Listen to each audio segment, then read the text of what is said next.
নিয়ন্ত্রণ হারিয়ে মালবাহী ট্রিপার ঢুকে গেল বাড়িতে। বাড়ির গেট বাউন্ডারি ওয়াল ভেঙে ভিতরে রাখা প্রাইভেট কার দুমড়ে মুচড়ে দেয়। রবিবার 7 সকালে এই ঘটনাটি ঘটে রাজধানী আগরতলার বনমালীপুরের বিকে রোডে। এই দুর্ঘটনায় ক্ষতিগ্রস্ত বাড়ির মালিকের নাম নিবিড় দেব।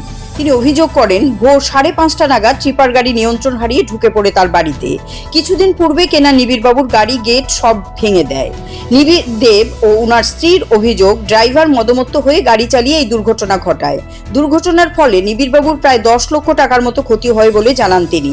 প্রসঙ্গত, রাতভর ড্রাইভাররা মদমত্ত হয়ে গাড়িগুলো নিয়ে শহরে ট্রিপ দিয়ে থাকে, যা খুবই বিপজ্জনক। যদি বাড়ির গেটে কেউ থাকতো তাহলে মৃত্যু অবধারিত ছিল বলেও জানান। এই ঘটনা প্রকাশ্যে আসার পর সাধারণ মানুষের মধ্যে প্রচন্ড ক্ষোভ এবং আতঙ্কের সৃষ্টি হয়েছে। কারণ গোটা রাজধানী জুড়ে এইভাবে প্রতিদিন এবং প্রতি মুহূর্তে ইট, বালি, সিমেন্ট ইত্যাদি ভারী পণ্য নিয়ে বেপরোয়া গতিতে ট্রিপার চলাচল করে, যার ফলে রাস্তা দিয়ে চলাচলকারী সাধারণ মানুষ থেকে অন্য যানবাহন চালকরা রীতিমতো বেকায়দায় পড়ে যান। এই পরিস্থিতি থেকে মুক্তি চাইছেন রাজ্যবাসী। ঘটনার খবর পেয়ে পূর্ব আগরতলা থানার পুলিশ ঘটনাস্থলে পৌঁছে ট্রাকটিকে আটক করে থানায় নিয়ে আসে। এখন দেখার বিষয়, এরকম দুর্ঘটনা রোধে ট্রাফিক কি ব্যবস্থা নেয়। বাথরুমের দিকে যাচ্ছি, তখন দেখলাম একটা বিশাল আওয়াজ। জানলা দিয়ে দেখছি গাড়িটা এই দিক দিয়ে আমাদের একদম বাঁ দিক দিয়ে ঢুকে গেছে, মানে আমাদের গাড়িটা যে দিক দিয়ে ছিল।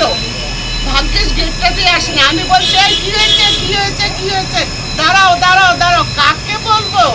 তারপর সেই ঢুকে পুরো গাড়ি ভেঙেছে, দরজা ভেঙেছে, জানালা ভেঙেছে। মানে আজকে যে আমরা প্রাণে বেঁচেছি এটাই। আর রোড সাইডে যে বাড়ি, সেটা দেখুন, এই বাড়ি আজকের না, অনেক দিন আগে থেকে, আমি বিয়ের আগে থেকে দেখেছি এখানটায় গাড়ি আছে। গাড়ি সবসময়ই আমাদের থাকতো, ওই আগে তো এরকম ঘটনা ঘটেনি।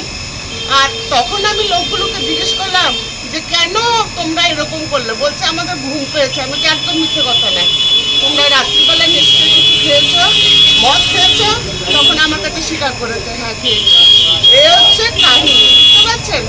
আর ওদের যে মালিক, ছেলেটাকে জিজ্ঞেস করলাম, বললো অন্য জায়গায় কাজ করে এসছে।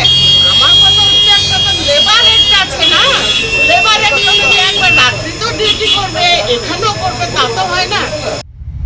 Siri TV, channel for news and entertainment.